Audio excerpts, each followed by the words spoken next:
قال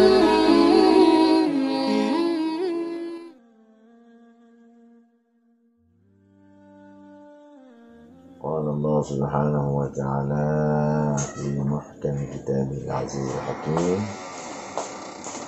بقوله يهتدي المهتدون. أعوذ بالله من الشيطان الرجيم. بسم الله الرحمن الرحيم. وبشر الذين آمنوا وعملوا الصالحات أن لهم جنات تجري من تحتها الأنهار كلما رزقوا منها من ثمرة رزقا قالوا هذا الذي رزقنا من قبل وأتوا به متشابها. صدق الله العظيم. وبشر الذين آمنوا وعملوا الصالحات. وبشر, dan senangkanlah olehmu hai Muhammad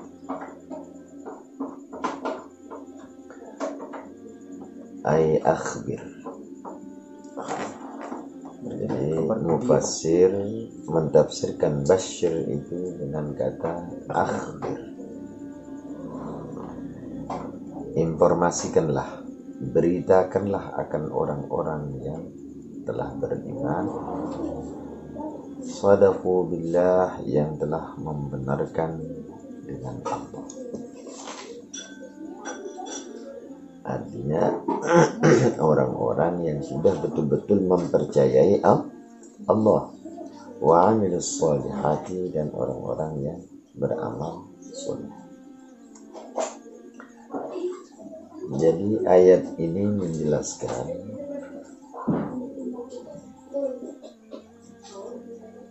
kepada manusia bahwa sesungguhnya orang-orang yang beriman itu dan beramal soleh itu betapa mulianya di sisi Allah.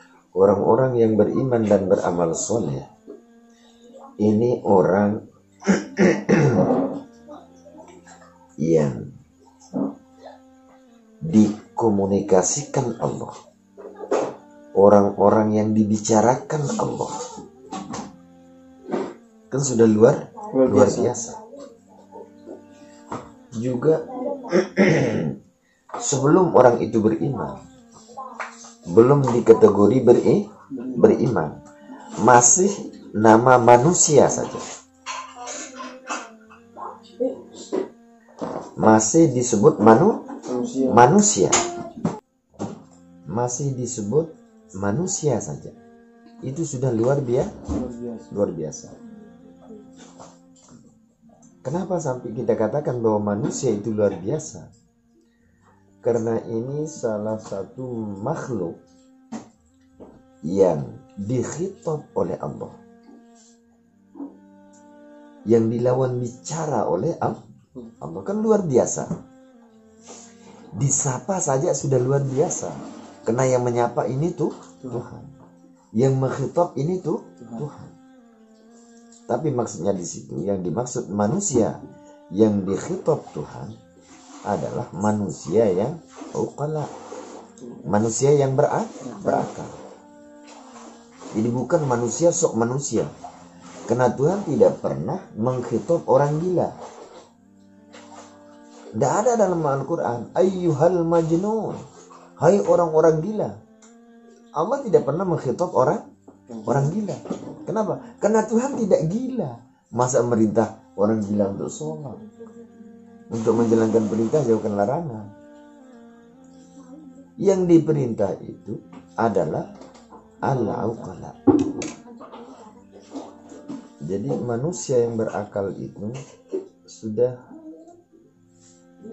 luar biasa nilainya, derajatnya di sisi Allah Subhanahu wa taala. Itulah yang dikhitab, ya ayyuhan nasu ubudu rabbakum alladzi khalaqakum min qablikum la'allakum tattaqun.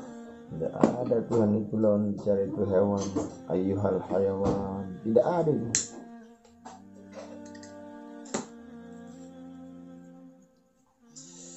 Nah, setelah dikategori manusia itu amanu wa amilus sholihat, diperintahkan oleh Allah SWT kepada Nabi Muhammad SAW untuk menyenangkan orang-orang yang beriman dan beramal saleh.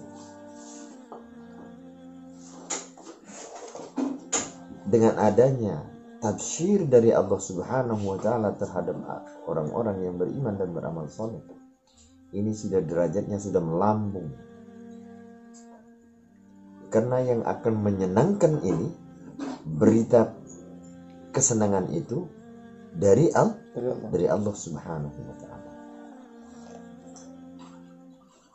Dengan apa disenangkan itu? Anna lahum jannatin tajri min tahtihal anhar. Sesungguhnya untuk mereka taman-taman yang mempunyai perpohonan dan tempat-tempat tinggal, itu masakin.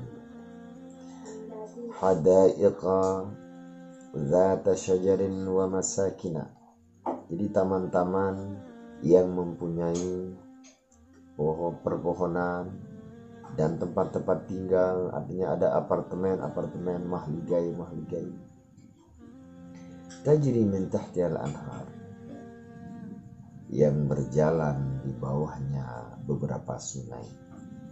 Jadi dibahagiakan dengan tempat yang sungguh mewah dan indah oleh Allah Subhanahu wa taala.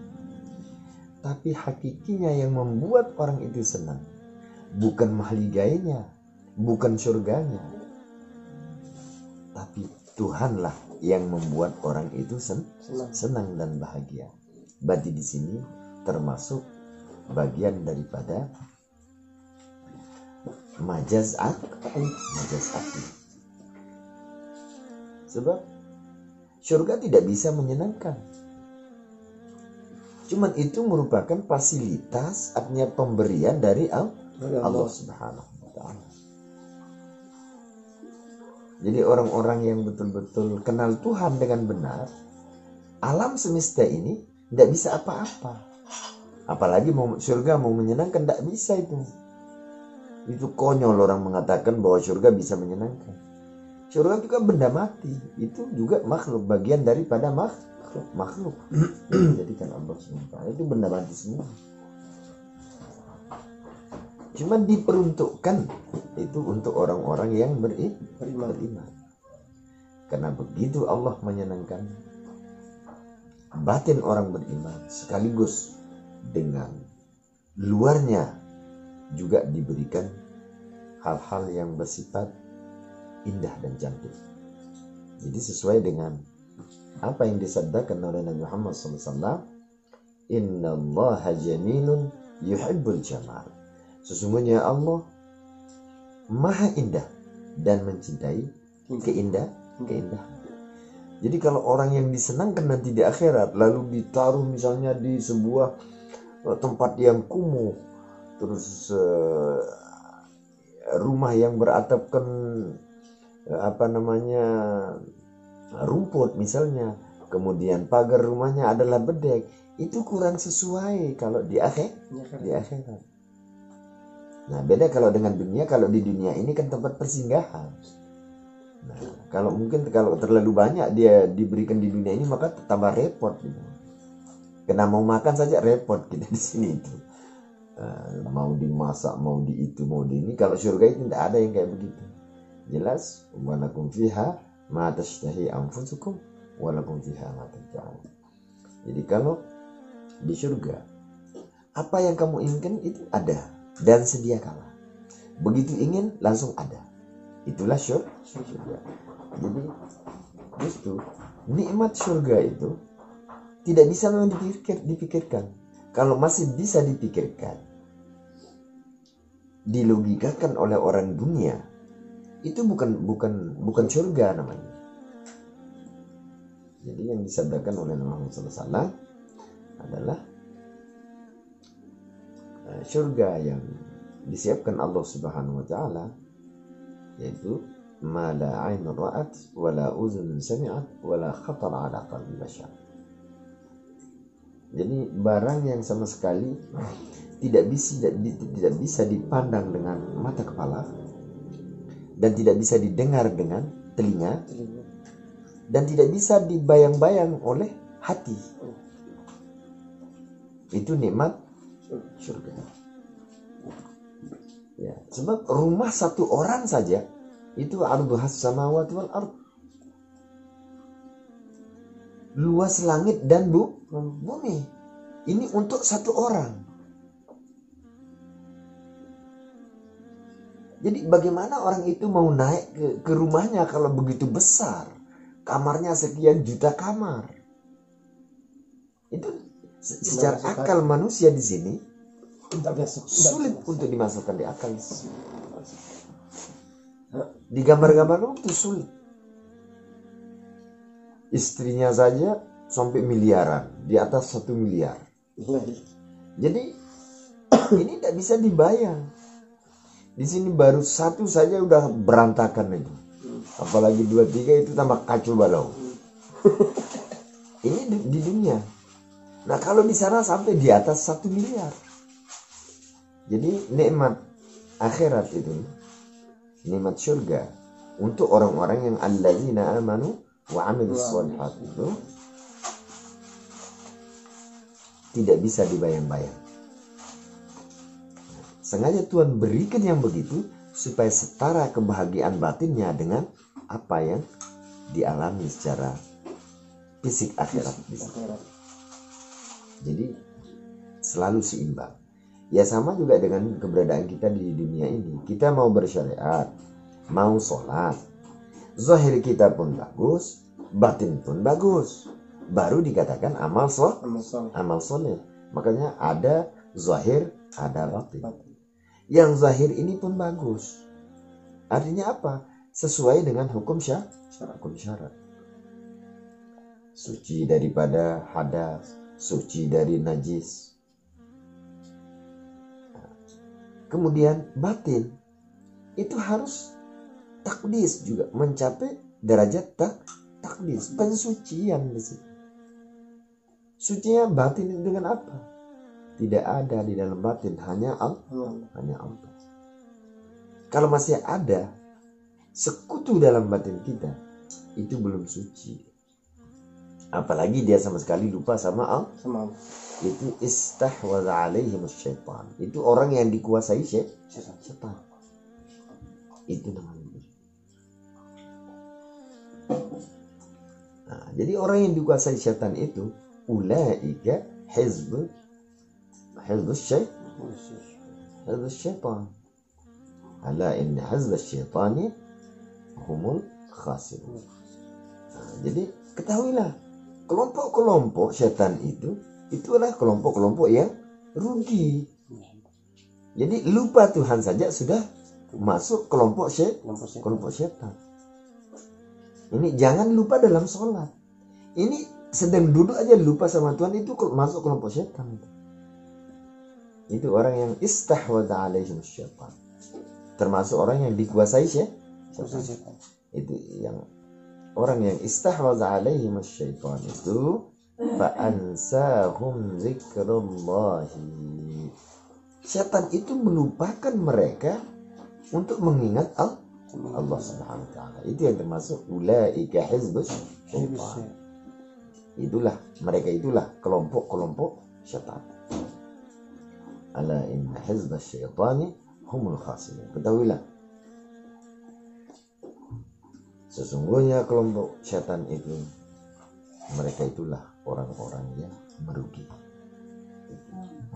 Nah jadi kita ibadah, kita hidup selalu bertuhan, selalu amanu wa amilus sholihat.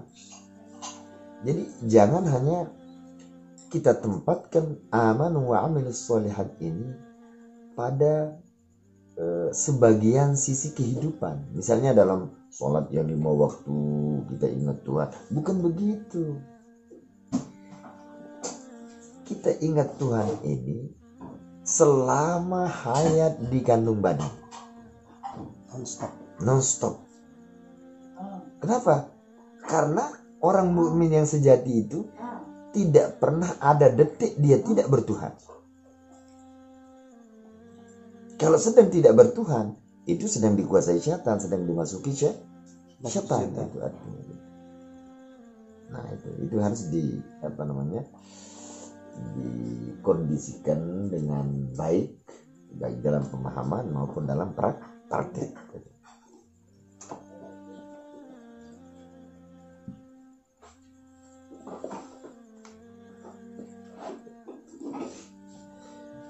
Nah, jadi sudah luar biasa itu manusia. Nah sekarang setelah manusia itu tahu bahwa dirinya itu diberikan tingkat yang luar biasa, derajat yang luar biasa oleh Allah Subhanahu wa Ta'ala, ya harus tahu diri dong. Jangan sampai terjadi tawallah, dia berpaling dari Allah Subhanahu wa Ta'ala. Tapi kalau ada orang berpaling dari Tuhan, ada orang tidak mau menyembah Tuhan, itu artinya kurang akal itu. Sebab orang yang uqala itu dia mesti amanu wa amilus sholihat. Itulah ciri-ciri orang berakal sehat. Jadi amanu wa amilus sholihat ini fi kulli waqtin wahid, setiap saat selalu amanu wa amilus sholihat. Sehingga yang berdenyut dalam jantung, dalam hati, dalam fuad, sampai seterusnya hanya Allah saja ada.